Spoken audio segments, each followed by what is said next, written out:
Alors, bonsoir tout le monde et bienvenue sur Histoire et Révélation.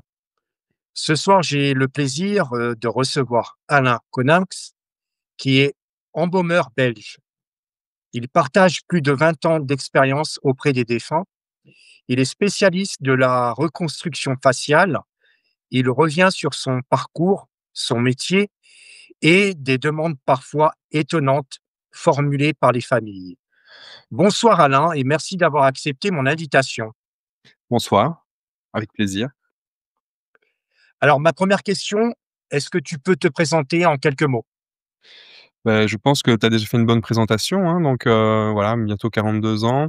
Depuis toujours thanato, c'est-à-dire que, j'ai directement après les écoles secondaires, hein, donc après ce que vous appelez le bac, j'ai fait une année préparatoire spéciale maths et puis, ça m'a pas trop plu et je me suis dirigé vers la thanatopraxie et donc depuis 2002-2003, le monde funéraire est mon univers. Et justement, tu as parlé donc que tu as, fait des études, en mathématiques. Qu'est-ce qui a fait pour toi que tu aies basculé dans le monde mathématique au monde autour des morts? En fait, j'avais choisi les mathématiques pour une mauvaise raison. Donc, dans toute mon adolescence, je faisais de l'escalade, énormément d'escalade. Je ne vivais que pour ça et je voulais continuer à grimper, le plus longtemps possible et je trouvais que le métier de prof était le métier le plus, comment dire? Adapté, pour pouvoir grimper étant donné qu'on a des longues vacances, hein, donc 2 mois en été, on a les vacances de Pâques. Donc moi, j'avais vu mon intérêt pour les vacances et les maths par facilité aussi, hein, vu que 1 + 1, ça n'a pas changé depuis très longtemps, contrairement à des cours de géographie ou d'histoire où il fallait toujours, réactualiser le cours. Donc c'était vraiment un choix de fainéantise et puis, le choix de la raison, je me suis dit: «Bah, expliquer, 40-80 fois Pythagore à des enfants qui ne veulent pas l'entendre, que ce ne serait pas pour moi, que c'était peut-être pas le meilleur choix à faire» et donc là, petit, désert de errance, je ne savais plus trop quoi faire et mon meilleur ami me dit: «Tiens, je te verrais bien Thanato» et donc ça a commencé comme ça, par une émission de télévision qu'il a vue et il s'est dit: «Bah, je verrais bien mon ami faire ça» et puis moi je lui dis: «Ah bah ouais, effectivement». Donc me voilà parti, dans une grande aventure. Et c'est par rapport à quand tu as découvert cette émission, c'est comme ça que ça a été le déclic? Bah, il faut recontextualiser, hein, c'était début 2000, donc ça fait quand même près de 25 ans, donc internet, c'était, internet avec le modem qui faisait du bruit, où on ne savait pas téléphoner en même temps qu'on était sur internet. On mettait 3 heures à télécharger une page et sur internet, il y avait rien. Il y avait pas de forum. Le 1er forum francophone a dû apparaître dans les années, 2007, je pense. Avant ça, il y avait un site internet, qui parlait de la thanatopraxie. C'était tout ce qu'il y avait avec quelques informations, succinctes et un documentaire passé sur TF1, c'était l'émission Vie ma vie où, on pouvait voir, Didier qui, emmenait, je sais plus comment elle s'appelait, Françoise, je pense, en soins. C'est tout ce qu'il y avait comme, on va dire média. Alors, mon ami a vu l'émission, me l'a raconté. Rien que le fait qu'il me raconte ce qu'il avait vu, moi, j'étais déjà, je savais que c'était pour moi. Et puis un peu plus tard, on avait les rediffs de l'été. J'étais à un barbecue chez le même ami et là, il y a l'émission qui passe. On m'invite une cassette vidéo VHS pour, enregistrer, pour pouvoir le re-regarder et donc là, je vois l'émission, ça me conforte dans mon choix et c'est le début d'une grande aventure et donc on s'inscrit dans des écoles et là, c'est déjà toute une aventure qui commence en soi, quoi. Yes. À quoi ressemblait ta toute première intervention sur un défunt? Je pense qu'avant de parler de ma première intervention, on va dire que, allez, j'ai réussi à trouver une école en Belgique, hein. Il n'y en avait pas énormément d'écoles, il y en avait 2. Il y en avait une qui devait donner les cours qui ne les ont pas donnés. Donc je me suis retrouvé chez un vieux monsieur, qui, donnait cours, rue d'Aufanchon. Alors rue d'Aufanchon, ça vous parle peut-être pas comme ça, mais c'est la rue où se trouve l'institut médico-légal, du docteur Philippe Boxot. Donc mon professeur était le voisin de Philippe Boxot il était né dans cette rue-là, hein, donc c'était une autre époque et donc bah, j'ai mes premiers cours avec lui et bah, à un moment donné, il faut voir les premiers soins et donc là, j'ai la possibilité d'aller voir un soin avec un thanatopracteur, belge, heu et là, bah, première réflexion, déjà, tu te dis: «Bah, ça va, si en sortant, mon feeling, c'était: "J'ai faim", donc si tu as faim, c'est que ça va». Donc 1er réflexe, bah, il faut aller manger et le soin en tant que tel était assez intéressant. On pouvait commencer à voir, bah, tout ce dont monsieur Largefeuille, notre professeur, nous expliquait. Mais je dois bien avouer que le Thanato est un petit peu particulier. Je ne l'ai pas revu depuis, mais il était du genre à travailler sans gants, à regarder, toucher le visage sans les gants et voir les dents comme ça avec le doigt. Je veux dire que c'est voilà, heureusement, c'est pas un passage obligé, donc mais voilà, c'est le premier soin était un petit peu, on va dire rock'n'roll, un petit, rapatriement pour le Portugal, donc très intéressant, très instructif, mais avec un Thanato un peu particulier, quoi. Est-ce que c'est comme dans les films, hem, cette, impression comme chez les médecins légistes, hein, cette odeur, c'est je vais le dire, hein, cette odeur de mort, est-ce que c'est quelque chose que tu as ressenti dès le départ ou, pas du tout, c'était que tu t'as pas prêté attention? Alors, si tu abordes le sujet des odeurs, moi, ça, c'est un sujet qui me tient fort à cœur, hein. Donc déjà, dans tout ce qui est funéraire, les odeurs, bah, souvent, tu as les odeurs de produits désinfectants. Donc tu rentres dans les morgues et autres, quand ça sent le produit désinfectant, c'est déjà bon signe. C'est une odeur plutôt, on va dire, amie. Et puis, beh, il y a l'odeur des défunts et donc les odeurs des défunts, bah, là, ça dépend. Donc c'est un peu bizarre comme réponse, mais voilà, globalement, bah, il y a vraiment l'odeur de la décomposition. Donc là, bah, c'est sur des défunts qui ont déjà un petit peu, maturé, si j'ose dire. Donc ils sont déjà en train de se dégrader. Puis, il y a des odeurs, bah, globalement de matière fécale. Donc il peut y avoir le relâchement des sphincters, les gaz. Donc là, si vous savez changer la couche à un enfant, il y a pas de souci, hein, vous résisterez et puis, il y a des odeurs un peu plus putrides, hein, qui viennent de gangrène ou d'escarres. Donc là, bon, c'est des odeurs, déjà un petit peu moins, appétissantes et puis, beh, il y a des odeurs aussi de purge, de régurgitation et les purges gastriques ont, généralement, c'est des purges qui viennent de l'estomac, qui ont des petites traces noires, ça ressemble un peu à du marc de café et ça a une odeur aussi un petit peu plus acide et on sait les reconnaître. Donc voilà, moi aujourd'hui avant d'ouvrir, le sac mortuaire, rien qu'à l'odeur, je peux déjà me faire une représentation visuelle. Donc est-ce que c'est un corps qui est déjà fort dégradé en tissu gaz? Donc ça, c'est une pathologie, on aura peut-être l'occasion d'en parler un peu plus tard.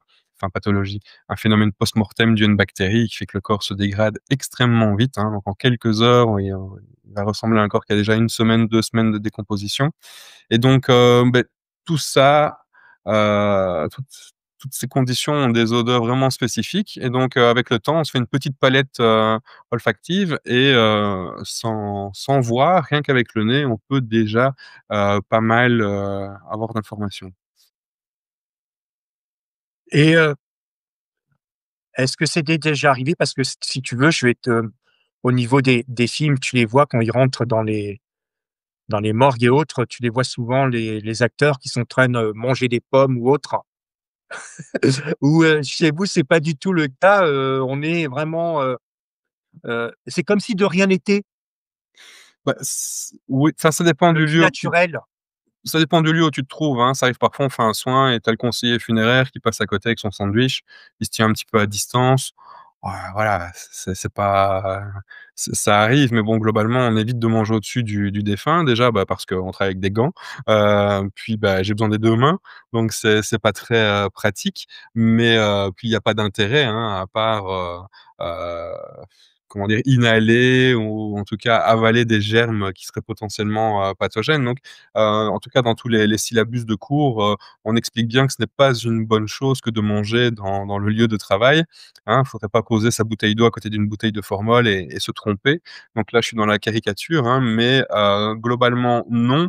En tout cas, moi, ça me coupe pas l'appétit, hein, donc ça devrait peut-être, ça serait un petit régime, plus efficace. Mais non. Mais c'est vrai que dépendamment de la salle de soins, de la configuration, il y a des salles de soins qui sont parfois un coin dans un garage et donc on a les conseillers funéraires qui passent, qui restent à 3-4 mètres et qui mangent leur sandwich. Hem, voilà, il y a pas toujours des odeurs qui vous coupent l'appétit, hein. Alors, 20 ans plus tard, comment résumerais-tu, ton parcours? Génial. Pour résumer. Donc, je pense que c'est un peu long, enfin, ça se fait on n'aurait pas assez d'une heure pour faire tout mon parcours, hein, en toute modestie, mais, j'ai vraiment eu la chance d'avoir un chemin initiatique, où, j'ai pu rencontrer les bonnes personnes au bon moment et mon parcours, je pense qu'il a d'assez unique par rapport à d'autres thanatos, qu'il est vraiment jonché d'énormément de voyages. Donc, j'ai énormément voyagé, pour ce travail, vraiment un peu dans l'esprit du compagnonnage. Pour moi, il faut aller voir ce qui se passe ailleurs pour, vraiment pouvoir, retirer, l'essentiel du métier et ça a commencé justement par le premier forum français, hein, qui s'appelait Thanatopraxie, Arts et Techniques, qui était tenu par un thanatopracteur, Sébastien Dumas, de la région de Saint-Étienne, de Roanne et il est vite venu me voir en me disant: «Et toi, petit Belge, comment ça se passe chez toi?» Et on a très vite sympathisé. Je me suis retrouvé chez lui à tourner et ça a été, donc de tourner, de travailler avec lui et donc ça a été vraiment le début de l'aventure où, bah, on prend la voiture, on s'en va, on rencontre des gens qu'on ne connaît pas.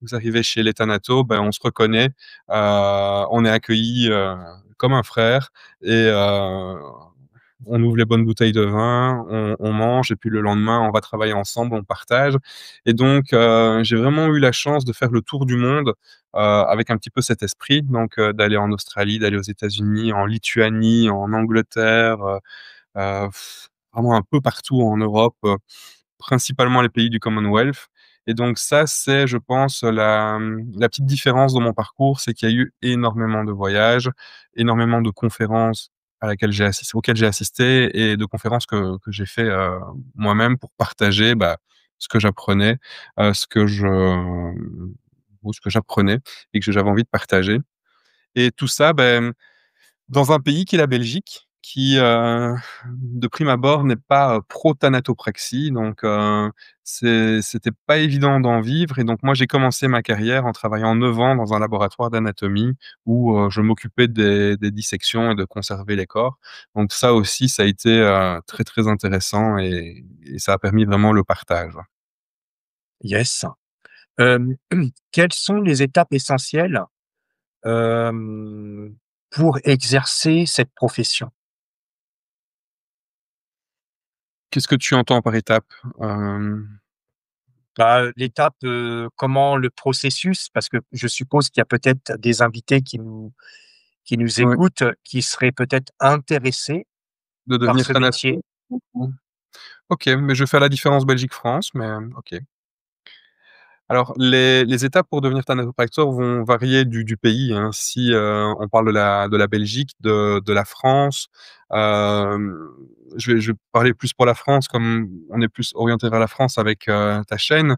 Mais globalement en France, c'est un examen d'État et donc les étudiants doivent s'inscrire dans une école. Donc il y a différentes écoles qui vont, vous préparer à la théorie, donc en passant par la maison des examens et donc c'est un examen, national où, un certain nombre, d'étudiants sont pris. En général, ce sont les 60-70 meilleurs, hein, donc qui sont, pris sur 300-400 candidats, donc ça fait quand même beaucoup d'appelés et peu d'élus et une fois que la théorie est réussie, hein, donc cet examen, commun, est réussi, il y a la possibilité de passer à la pratique et donc là, la pratique, c'est, une sorte de parrainage.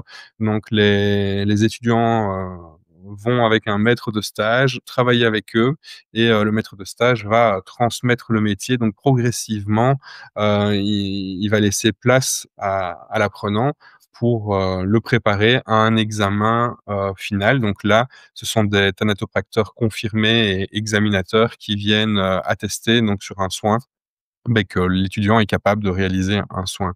Donc ça, c'est pour la France. En Belgique, c'est globalement le même, à part qu'on n'a pas un numerus clausus, qui limite, le nombre d'étudiants, après la première année ou en tout cas après l'année de cours. Chez nous, on n'en prend pas beaucoup. On prend en général 14 étudiants, 13-14 étudiants tous les 2 ans. Et il y a un centre de formation de l'État qui forme, à la théorie et à la pratique. On donne aussi des cours de pratique et la différence avec la France, c'est qu'en Belgique, il y a pas assez de soins, on va dire, pour nos 14 étudiants qui puissent vraiment, avoir vraiment une bonne base, pratique. Donc les étudiants belges partent énormément à l'étranger. Donc ils vont se former, France, Angleterre, Canada principalement. Donc historiquement, ça a toujours été comme ça. Hem, Comment ton regard sur la mort a-t-il évolué au fil, des années?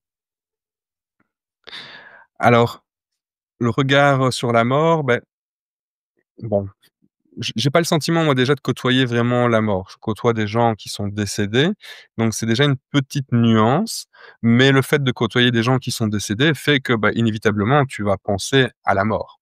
Donc pour moi, des gens qui voient la mort, c'est des gens qui travaillent dans les services palliatifs, la personne elle est vivante, 1 minute après elle est morte, ils ont il y a une action, il y a la mort. Moi les défunts, ils sont morts, donc je ne vois pas ce changement d'état, lorsque, beh, je les rencontre.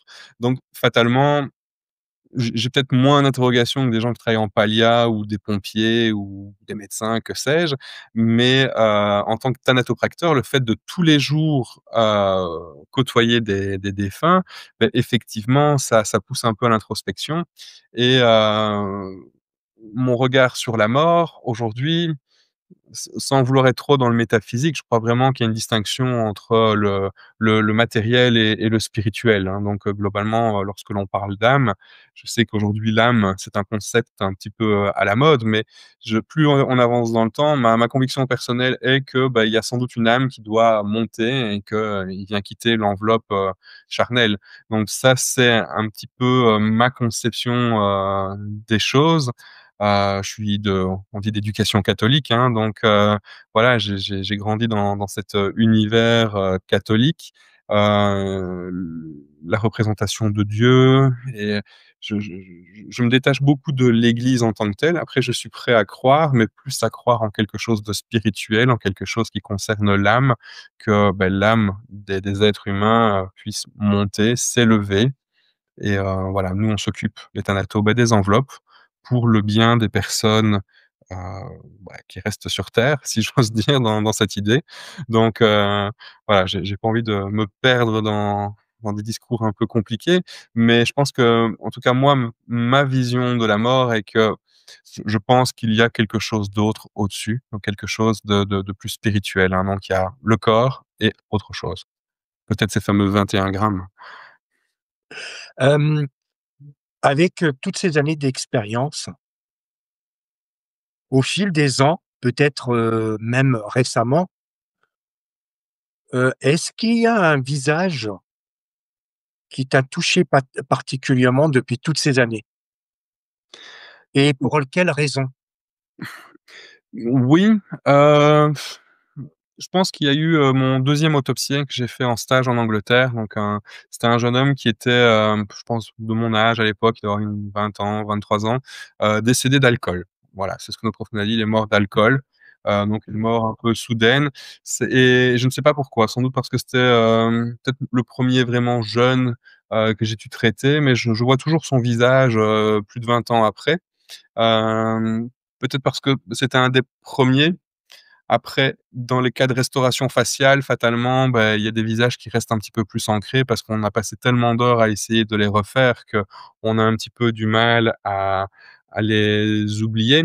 Mais bon, voilà, aujourd'hui, j'en ai quand même fait plusieurs milliers. Et c'est pas possible de tous les retenir et je pense que le cerveau est très sélectif et s'il y a pas d'intérêt de retenir, un visage, on le retient pas et je sais très bien que lorsqu'on me montre un faire-part, d'une personne que je suis censé avoir fait, je fais: «Ah oui?»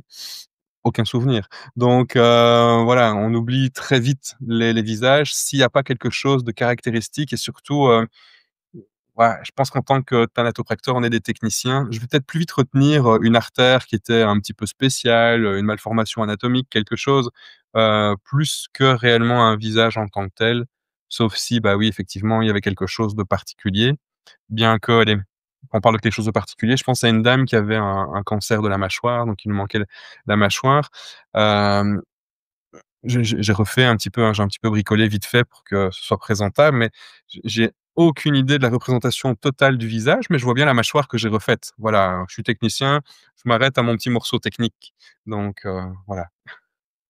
Alors, j'ai vu aussi que tu as été formé aux États-Unis.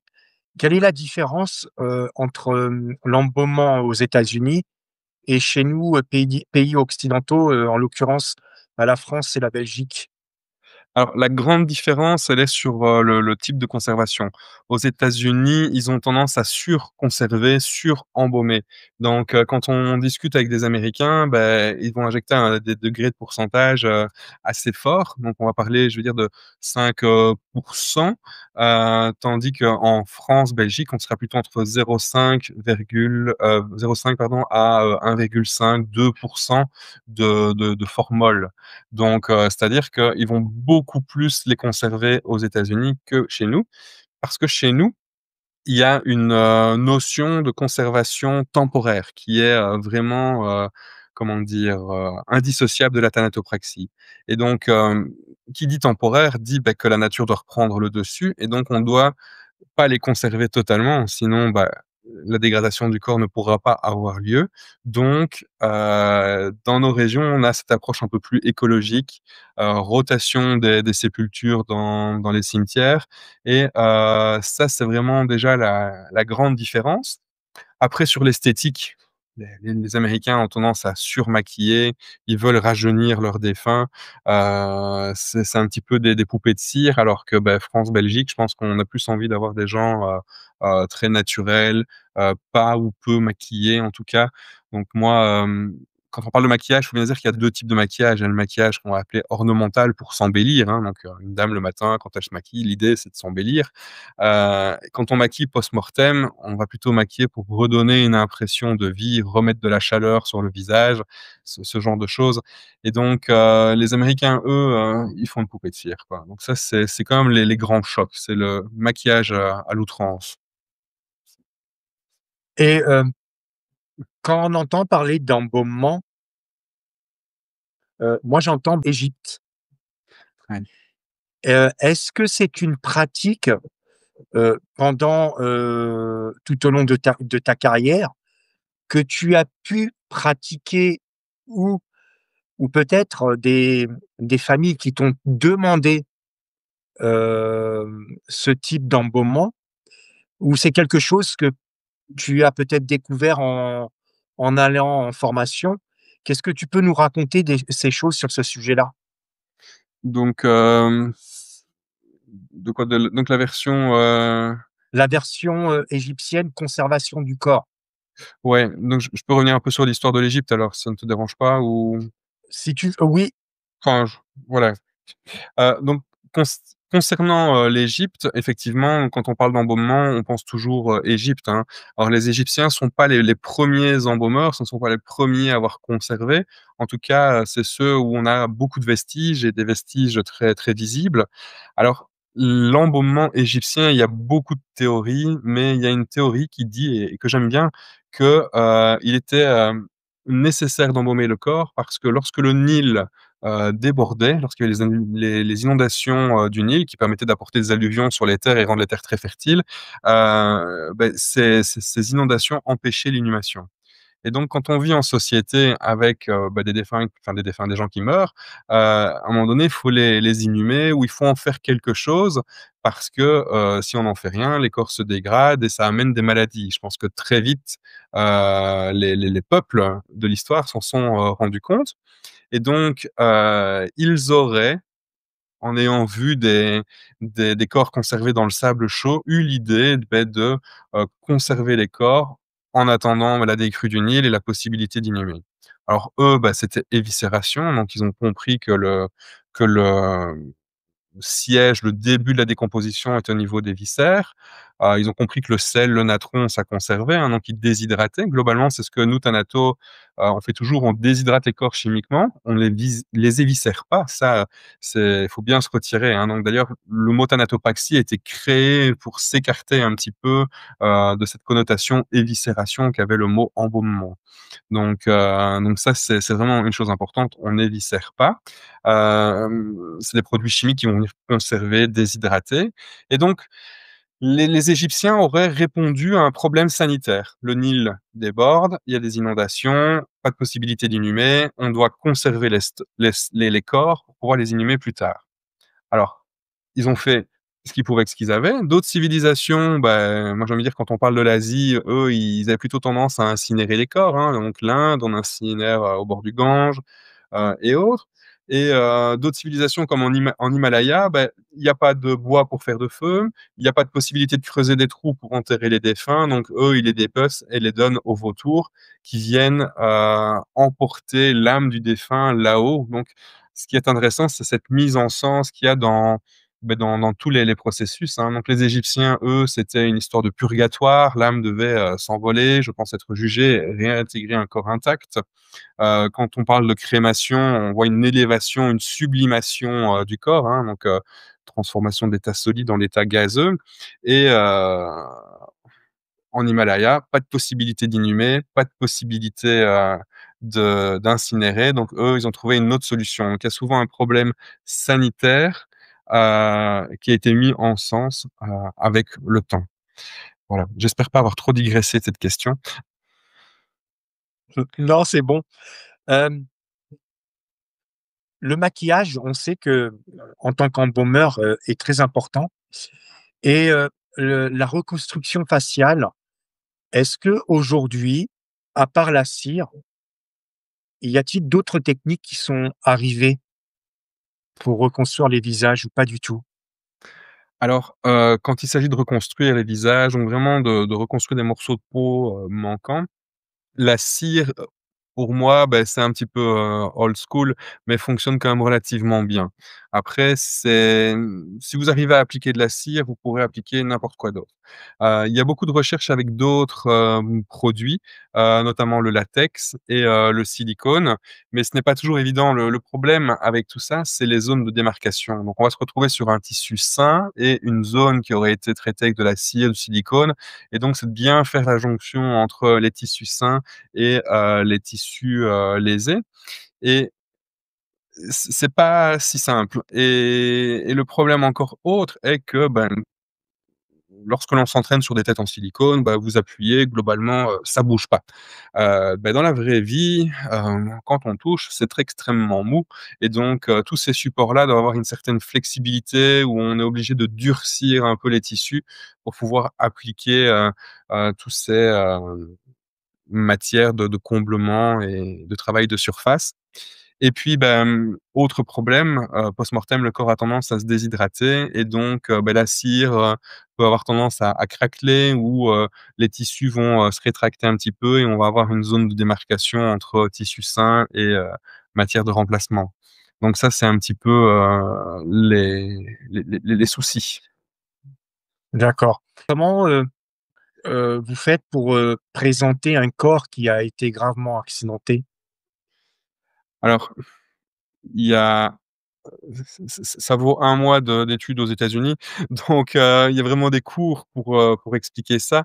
Mais dans les grandes lignes, donc là, on arrive dans ce qu'on va appeler la reconstruction faciale. Donc il y a reconstruction et restauration faciale. Donc ça, c'est ce qu'on va appeler globalement l'art restauratif. Donc la reconstruction faciale, c'est lorsque la structure osseuse a été abîmée.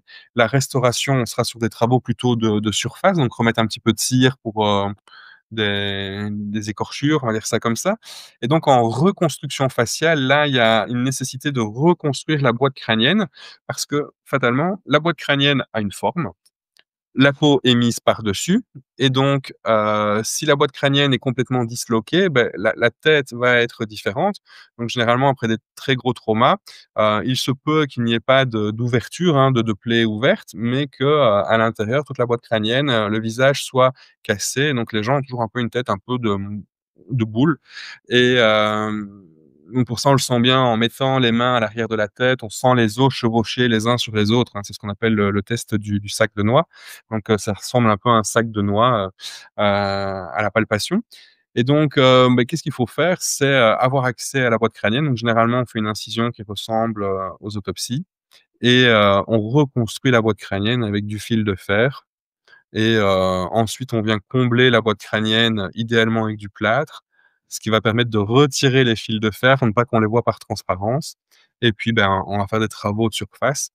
Donc là, comme ça, je vous l'explique en 30 secondes, mais un cas complexe, peut vite prendre 10, 15, 16 heures, sans trop de difficultés, hein. Donc ce n'est pas, si simple. En théorie, c'est simple, en pratique, c'est C'est plus délicat. compliqué. Ouais. OK. Vous savez où je suppose maintenant avec les nouvelles technologies, on arrive à retrouver les sourcils, les cheveux, on arrive très bien à reconstruire. Mais, en tant qu'embaumeur, est-ce que vous vous occupez uniquement de la partie haute, mais aussi la partie du bas? C'est-à-dire que quand vous allez vous retrouver avec des membres, vous allez essayer de re on va dire entre guillemets «de recoller les morceaux».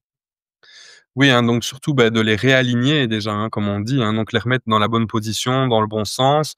Éventuellement, s'il y a des personnes qui ont été démembrées, voire décapitées, hein, ça arrive, hein, notamment des motards avec le casque, où on retrouve la tête dans le casque un peu plus loin.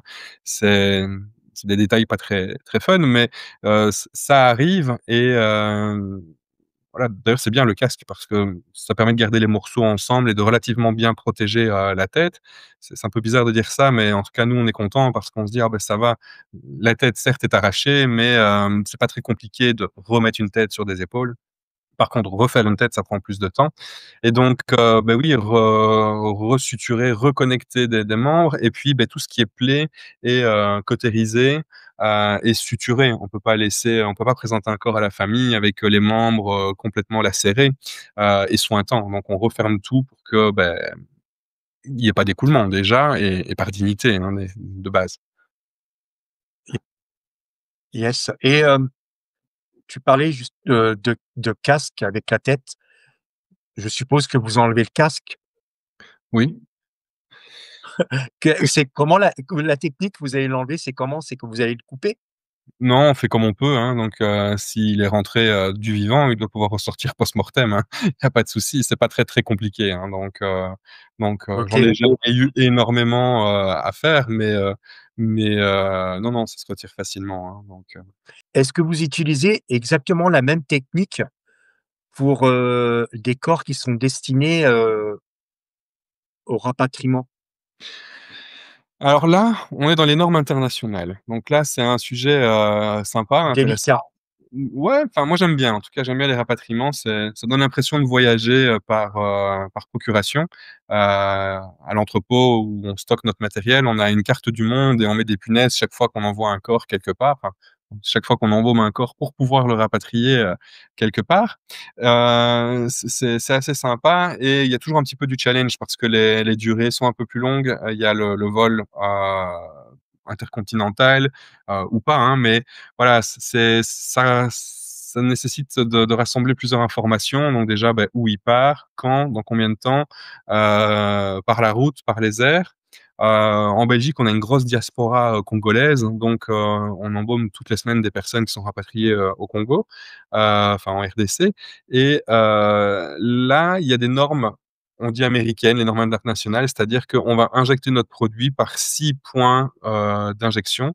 Donc traditionnellement, on vient par la carotide ou l'artère fémorale, hein, donc située dans la cuisse, injecter un produit, de conservation à base de formol, hein, donc on injecte un petit 5 litres en moyenne, hein, donc entre 4 et 6 litres, ça varie et de l'autre côté, par la veine, on vient drainer le sang. Avec ça, on a une conservation, comme on l'a dit, hein, comme la loi belge le dit et la réglementation française, temporaire. Donc juste pour le temps d'exposition, donc on va dire une semaine. Là, quand on est dans un rapatriement international, on est plus vite sur, 2-3 semaines.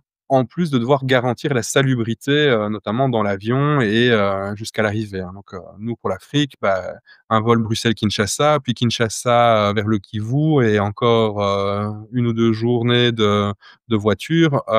Si la famille veut pouvoir y ouvrir le cercueil, il faut bien s'appliquer. Et donc, pour cela, les normes internationales nous demandent d'injecter dans 5 autres artères. Donc, c'est-à-dire qu'on va injecter la tête par l'artère carotide droite. Et on va aller aussi injecter par la gauche. On va faire les brachiales, donc les veines situées dans le bras, pour vraiment venir encore remettre du fluide jusqu'au bout des doigts. On va faire le même au niveau des jambes et on va augmenter un petit peu la concentration en formaldéhyde. Donc là, en général, les normes internationales nous demandent 3%. Et en faisant cela, il y a moyen de rapatrier des, des corps très loin dans de très bonnes conditions. Je Mon record est, de 28 mois, donc un corps qui est parti après 28 mois. Donc ça donne un petit peu des idées. Heu, voilà, ça, c'est les rapatriements internationaux, donc c'est toujours un petit peu plus challengeant parce qu'on nous demande vraiment, de s'appliquer pour la conservation. Alors ce qui est intéressant, ce que j'aimerais bien, savoir, c'est que, vous injectez des produits à l'intérieur, je suppose que ça dit, enlever, le liquide qui est, le sang qui est à l'intérieur pour le remplacer. Mais, ces techniques, c'est temporaire. Donc pourquoi enlever le sang pour ajouter quelque chose d'autre?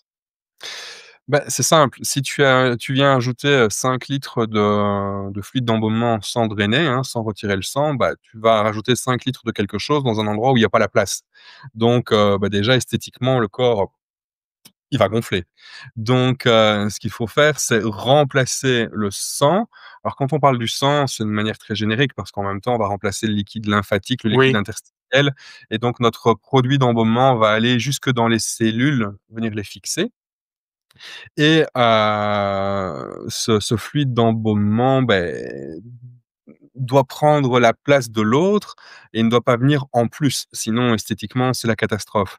Dans les universités, ils ont tendance à ne pas drainer le sang, parce que, bah, ils en ont rien à faire de l'esthétique, hein. Eux, c'est le didactique et donc et même ils ont besoin d'avoir du sang dans les veines, histoire de pouvoir bien couver les veines lors de la dissection. Mais nous, dans le funéraire, l'esthétique prime, donc il faut pas faire gonfler les corps, donc on doit remplacer, heu, le sang. Donc ça, c'est vraiment, une règle absolue et donc nous, le sang, ben, on le récupère dans des petites poches en plastique qui sont mis dans des conteneurs, hein. En France, on appelle tasserie, chez nous, on appelle ça des B2, donc c'est tout ce qui est déchets hospitaliers, hein, donc c'est voué à être incinéré avec les déchets, hospitaliers. Mais ma question, elle était pas de ce sens-là, elle était plus du sens: pourquoi enlever un liquide pour le remplacer par un autre? Ah C'est pas au ben, niveau gonflement, hein? non, clairement, mais disons que le sang, lui, va être un vecteur de décomposition, hein. Les bactéries vont, vraiment, rentrer dedans. Ça sert d'autoroute aux bactéries, hein. Donc la décomposition, d'abord, c'est au niveau de tout ce qui est, abdominal, hein, donc les intestins et donc les bactéries vont migrer. Pour qu'il y ait de décomposition, il faut qu'il y ait de l'eau, il faut qu'il y ait des liquides et donc bah, en remplaçant les liquides, du corps par des liquides avec du fluide de conservation, on conserve le corps. Donc c'est simplement ça, hein. Donc, en espérant répondre à Yes, ta question. OK. Là, on va passer à un autre sujet, on va parler des demandes, insolites. Alors, que s'est-il passé avec cette, centenaire dont la famille a insisté, nous voulons la voir en nuisette. Est-ce que tu peux nous expliquer comment ça s'est Oui. passé? Sans donner de nom, juste Non, nous mais, raconter l'histoire. c'est une très, très belle histoire, moi, qui me fait sourire et d'ailleurs, quand les gens disent: «Oh, ton métier, il est triste», tu vois des gens pleurer, tu vois beaucoup de peine, mais certes, on en voit un peu, mais on voit surtout beaucoup d'amour et donc là, c'est un geste d'amour ultime où, je me retrouve dans une, maison de repos, hein, une EHPAD, et je vois les petites filles, je pense, de la défunte qui devait être centenaire ou pas loin et je suis dans la chambre et la défunte est dans la morgue de l'EHPAD et je dis: «Ah et ça, ce sont les vêtements», sans prêter plus d'attention. Elle me dit: «Oui, on sait, c'est un petit peu particulier, mais elle voulait être sexy pour retrouver son mari» et donc elle avait, préparé, cette dame de son vivant, une petite nuisette, affriolante, on va dire ça comme ça, pour, retrouver son mari, et donc je l'ai préparée et je lui ai mis sa petite nuisette, avec un petit paille noir par-dessus quand même, et bah, voilà, moi je trouvais ça très mignon. C'est un beau geste d'amour, donc de se dire: «Bon, bah, voilà, monsieur est parti, madame elle attend, mais elle a une petite surprise pour lui quand elle va arriver», enfin. C'est vrai que c'est, une histoire, incroyable parce que c'est vrai que, hem, on en voit, tu dois en avoir, souvent des histoires comme ça, avec l'histoire de la famille qui t'a demandé, de l'habiller avec son jogging préféré. Tu peux nous raconter cette histoire? Son jogging préféré, Oui, heu, il y a une famille qui t'avait demandé d'habiller, bah, leur fils, avec son jogging préféré, mais pas de costume. je n'en ai aucun souvenir, excuse-moi, C'est pas mais grave. Ah, non, une autre, alors d'autres. hem, le paquet de cigarettes. Alors oui, c'est ça, on peut se retrouver avec, un paquet de cigarettes à mettre entre les mains, donc c'est assez, perturbant de glisser dans les mains de la personne défunte un paquet, beh, fumé tue. Donc tout simplement, quand tu vois, bah, le tableau, tu te dis: «Bah oui, effectivement, hein», même s'il y a pas de lien de cause à effet, tu te dis: «Bon, voilà, est-ce que c'est bien à propos?» hein? Mais c'est sûr que des tenues, insolites, on peut en croiser aussi quelques-unes, hein, comme, par exemple, des gens qui font du théâtre et ils demandent d'être, enterrés en tenue de leur rôle favori, hein. Donc par exemple en indien avec les plumes, hein, donc quand tu vois ça, tu te dis: «Mais comment tu vas fermer le cercueil?» Enfin, des questions assez, rhétoriques. Puis, bah, les gens du voyage aussi, hein, qui ont tendance à être, enterrés avec, tout le nécessaire pour survivre, dans l'au-delà. Donc, argent, trousse de toilette, vêtements de rechange, couverture, et là tu te dis: «Mais est-ce qu'on arrivera à fermer le cercueil?» Donc ça, bon, ça me regarde pas. C'est c'est le pompe funèbre qui doit gérer. Mais c'est vrai qu'on a comme des petites demandes, insolites, ou glisser du foie gras dans un cercueil parce que la personne aimait bien le foie gras. Hem, j'ai entendu, je l'ai pas vécu, l'histoire d'une personne qui s'occupait d'un chasseur, et un membre, enfin un ami lui avait glissé une munition dans la poche, et puis il est allé trouver le pompe funèbre, il dit: «Je crois que j'ai fait quelque chose de pas bien, j'ai dû mettre une, munition, dans la poche de son ami», et c'était un corps qui était destiné à la crémation.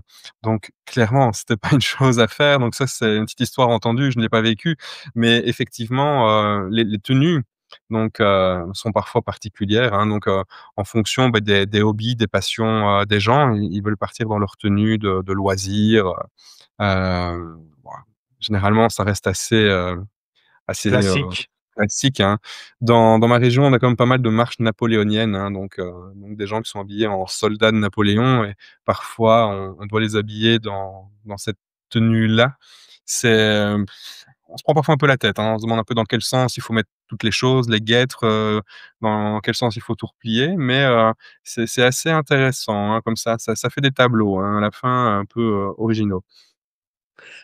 Est-ce que tu peux nous raconter cette histoire étrange et comment tu as géré où un os s'est retrouvé dans le panier d'un chien de famille? Oui, donc ça, c'était dans mes débuts. Donc je revenais des États-Unis où, j'étais me former à la reconstruction faciale, et j'ai un de mes clients qui me dit: «Écoute Alain, j'ai un cas là pour toi, suicide au fusil de chasse». OK, j'arrive, et donc moi je lui donne comme consigne: «Tu récupères tous les os». Parce qu'on sait bien qu'avec le fusil de chasse, en général, on appelle ça des plaies un peu parapluies, hein, donc ça s'ouvre vraiment très fort, et des morceaux, d'os, et pas que, en général se retrouvent projetés un petit peu partout, et donc j'ai mon client qui arrive avec avec le défunt, et quelques morceaux à côté, dont un morceau tout propre, tout blanc, parce qu'en général il y a toujours un petit peu de tissu dessus, hein, donc un petit peu de chair et autres, et il me dit: «Ah oui, celui-là, j'ai été le récupérer dans le panier du chien». Alors là, tu te poses quand même des questions sur le chien, le meilleur ami de l'homme, hein. En tout cas, il a l'air très opportuniste, donc enfin bon, après, un os qui lui tombe dessus, on va pas le blâmer, hein. C'est clair, il avait faim le chien. Bah, tu parles de ça, ça fait penser à toutes ces personnes qui décèdent seules chez eux. avec leurs animaux de compagnie. Alors, notamment les chats et les chiens et j'ai pas de statistiques sur les races de chiens. Bon, les chats, c'est universel, mais les ces animaux-là, seuls ont faim et donc finissent par manger, leur maître, hein, donc principalement, les chats et donc ils vont vraiment s'attaquer aux tissus mous, hein, donc joues, nez, lèvres et mettre vraiment les corps dans des sales états. Donc après les chiens aussi, mais moi, je me pose juste la question: est-ce qu'un labrador pourrait manger son maître? Donc autant, pour un chihuahua, un yorkshire, je sais pas pourquoi, j'ai pas trop de doutes, mais j'ai un peu le sentiment qu'un labrador serait peut-être plus prêt à mourir avec son maître que de le dévorer. Mais en tout cas, factuellement, on retrouve quand même, quelques fois par an, des personnes chez elles, manger, en tout cas, grignoter, si pas complètement enfin complètement, les parties non habillées, hein, manger, pour une question de survie de l'animal. C'est ça. Hem, Comment un crâne en plastique a-t-il fini par voyager avec toi dans un avion, au grand étonnement, des passagers? Tu peux nous expliquer l'histoire? Oui, bon voilà, moi l'enseignement, ça c'est quelque chose qui me tient fort à cœur. En plus, comme je te le disais précédemment, ça permet de voyager, j'ai des différents types de conférences, dont une conférence qui s'appelle, Monsieur Patate, qui, parle de restauration faciale. Donc j'utilise le jouet de Monsieur Patate pour illustrer des combinaisons possibles avec, les yeux, les oreilles, et compagnie et en plus, j'ai un crâne en plastique super crâne avec tous les os qui peuvent se détacher. Quand tu prends l'avion avec ça, ta valise, elle se fait tout le temps mettre, de côté, hein, donc au scan, des bagages parce que, c'est un peu atypique d'avoir, un crâne dans ta valise. Donc tu ouvres ta valise et tu sors, le crâne, hein et en général tu entends: «Oh, it's a toy». Oui, it's a toy, hein, expensive toy, mais voilà, ce sont des jouets qui coûtent cher, c'est des jouets d'adultes mais effectivement et donc pour finir, quand tu voyages comme ça, tu sais que ta valise, elle va se faire mettre de côté, donc tu sors directement le crâne quand tu fais le contrôle, passager et tu poses le crâne dans le bac en plastique pour, qu'il se fasse scanner, à part et que, ils comprennent bien que c'est du faux. D'ailleurs, c'est mieux des faux crânes que des vrais Ouais, crânes, ça se discute. Les vrais crânes, sont beaucoup plus précis, mais beaucoup plus fragiles. Les faux, sont un petit peu moins précis, mais bien plus solides et surtout, ça pose moins de problèmes pour voyager avec, hein. mmh. Alors, est-ce que c'est toujours aussi difficile de travailler sur des enfants, aujourd'hui et pourquoi? Alors les enfants, oui, c'est toujours la question, quoi. Il y a 2 aspects avec les enfants. Il y a l'aspect psychologique, hein, donc je suis papa, donc effectivement, on a tendance à se projeter. Quand tu coiffes les cheveux d'une jeune fille, décédée de 5-6 ans, tu penses à la tienne, hein, qui a aussi des longs cheveux, à qui tu passes des heures à démêler, à faire des tresses. Donc fatalement, on y pense, hein, donc psychologiquement, c'est la projection. Après, on est des techniciens, on a un œil technique. Quand on travaille, on se laisse pas apitoyer, on regarde vraiment, ce qui est technique et alors techniquement, les enfants, c'est beaucoup plus délicat, hein, donc c'est je c'est pas plus complexe, c'est plus délicat. Tout est plus petit, tout est plus fin, tout est plus délicat. C'est vraiment, le mot, donc ça demande du temps, de la minutie. Mais voilà, c'est des enfants, quoi. On en parle toujours, mais on est formé pour. Ça fait partie du job et avoir une maman avec son enfant mort dans les bras qui vous dit merci, heu, ça n'a pas de prix. C'est là qu'on se rend vraiment compte de l'utilité de notre métier. Est-ce que c'était déjà arrivé justement, de faire des embonnements et que les parents te demandent de prendre, dans les bras leur enfant pour une dernière fois? Est-ce que c'est Oui. quelque chose de courant ou pas du tout? Surtout, plus l'enfant est jeune, c'est vraiment une demande parce que, quand ce sont des bébés, hein, des nouveau-nés, heu, c'est pas normal de le laisser dans un cercueil comme ça. Une maman va vouloir le prendre, sur elle. Il y a ce contact nécessaire et d'ailleurs tout ça, c'est des comment dire? C'est un usage, hein, enfin, c'est une pratique, hein, le fait de prendre ses enfants dans les bras, enfin, pratique, je là, c'est le technicien qui revient, hein, et donc fatalement, nous, quand on s'occupe d'un nouveau-né ou d'un jeune enfant, lorsqu'on sait pertinemment que la maman va vouloir le prendre à bras, beh, on doit un petit peu adapter notre travail, hein, et c'est là l'intérêt aussi de notre travail, c'est d'éviter qu'il y ait tous des petits problèmes, qui puissent apparaître, hein, des petits problèmes sanitaires et autres, et que la maman puisse prendre sereinement, l'enfant, dans ses bras. Ouais, et comment fais-tu, pour garder une distance, émotionnelle, tout en respectant, la dimension humaine du défunt? Je crois que c'est la pratique au quotidien, hein, donc globalement, déjà, moi, je suis indépendant, donc c'est-à-dire qu'il y a c'est jamais agréable de parler de ça, il y a un souci de rentabilité. Ça veut dire que sur une journée, on n'en fait pas un, mais on en fait plusieurs, sinon c'est pas viable. Ce qui fait qu'on n'a pas le temps, je pense, de se laisser, comment dire? Attraper, capturer par, toutes ces émotions-là. Alors, tu arrives, tu as 1 heure, 2 heures, 1 h 30 pour faire un soin. Ça dépend toujours un peu des conditions du corps. Bah, c'est 1 heure, 1 h 30 avec laquelle, je suis avec le défunt, je m'en occupe, on est respectueux, on fait notre travail comme on doit le faire, et puis, une fois qu'on a fini, en ce qui me concerne, c'est oublié. J'ai pas besoin d'aller faire du saut à l'élastique ou, aller faire des choses pour, me vider l'esprit. D'ailleurs, je pense que ça prouve sans doute que je suis à ma place. Donc, si je n'ai pas besoin d'une soupape pour ça, hein, je crois que le plus pénible dans ce genre de métier, c'est le travail de l'indépendant. Ça va être la facturation, récupérer les sous, toutes ces petites choses-là, hein, payer les lois sociales. Ça, c'est ce qui va m'empêcher de dormir. Par contre, les défunts ne m'empêchent pas de dormir, loin de là, hein. Alors après tant d'années au contact avec, les défunts, quelle est aujourd'hui, ta vision intime avec celle-ci? Les Ma vision, les défunts, je dirais, c'est surtout une vision plus sociétale. Je dirais vraiment, déjà, la manière dont on s'occupe des défunts. Ça, c'est très important. La place que le défunt a dans notre société. Hem, C'est-à-dire que la mort a toujours fait partie de la vie. Heu, le stigmate visible de la mort, ce sont les morts, donc les défunts.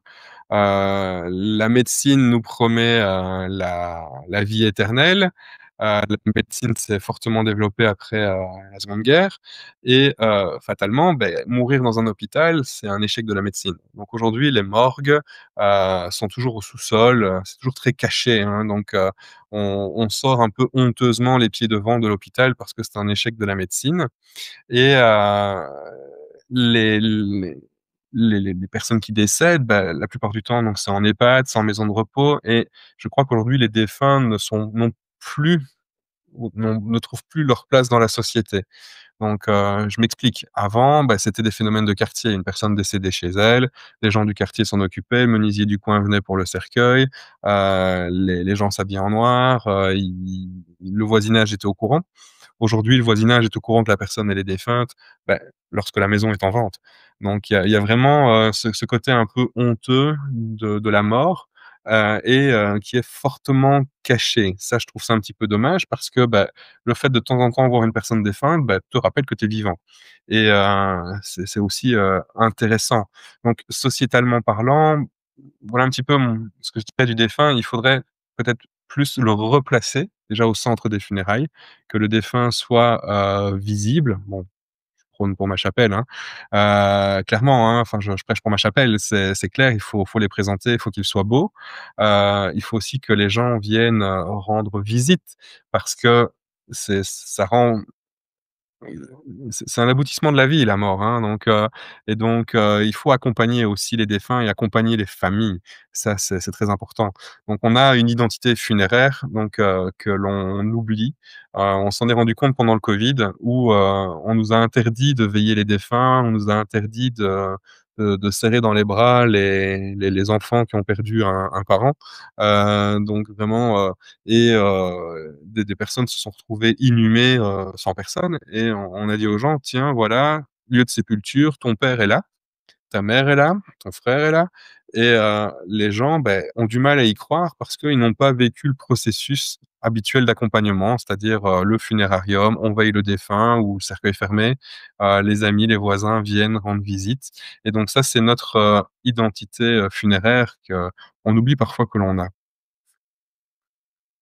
C'est clair. Hem, Comment les autorités judiciaires, la police ou la médecine légale, considèrent-elles ton métier? Alors, en tout cas, je vais parler pour la Belgique, hein. Donc, en Belgique, la police fédérale, on a le DVI, donc le Disaster Victim Identification et l'État NATO belge collabore énormément avec, le DVI. Notamment, il y a quelques années, on a eu des inondations qui ont été assez meurtrières et l'État NATO, ont travaillé ensemble avec, la police fédérale et la protection civile pour pouvoir, représenter, pour pouvoir, manipuler, les corps. Donc ça a été une belle collaboration. Donc de manière générale, on a une bonne, collaboration avec, la police fédérale et le DVI. Par contre, pour tout ce qui est justice, médecin légiste, heu, ça va mieux. Donc on apprend à se connaître, on se rencontre et nous, on dit simplement aux légistes: «Faites votre travail, on n'est pas là pour vous dire quoi faire, mais laissez-nous des petits bouts de vaisseau». Parce qu'ils ont tendance à couper parfois un peu de trop mais on arrive à communiquer et c'est bien et donc le fait de communiquer, ben, permet de dire: «Voilà, on existe. Nous, on a juste besoin d'un petit morceau de carotide quand vous coupez, hein, ne coupez pas, à ras», parce que ça va permettre de faire notre travail pour que la famille puisse se recueillir, sereinement et commencer son travail de deuil. Donc globalement, moi, je suis optimiste. On se rencontre, donc c'est déjà un bon début. Après la Belgique, c'est tout petit, hein, donc Yes. Eh bien, écoute, on va arriver à un terme à notre émission. Donc, je voulais te remercier, pour ces explications par rapport à ton métier. On sent la passion et on sent que tu as envie de partager et en général, à mes invités, je leur laisse le mot de la fin. Donc, je te laisse le mot de la fin. oh, allez, une petite phrase comme ça, hein: «Ne prenez pas la vie au sérieux, de toute façon, vous n'en sortirez pas vivant». Yes. OK, merci beaucoup. Passez une bonne soirée. Je vous dis à très bientôt.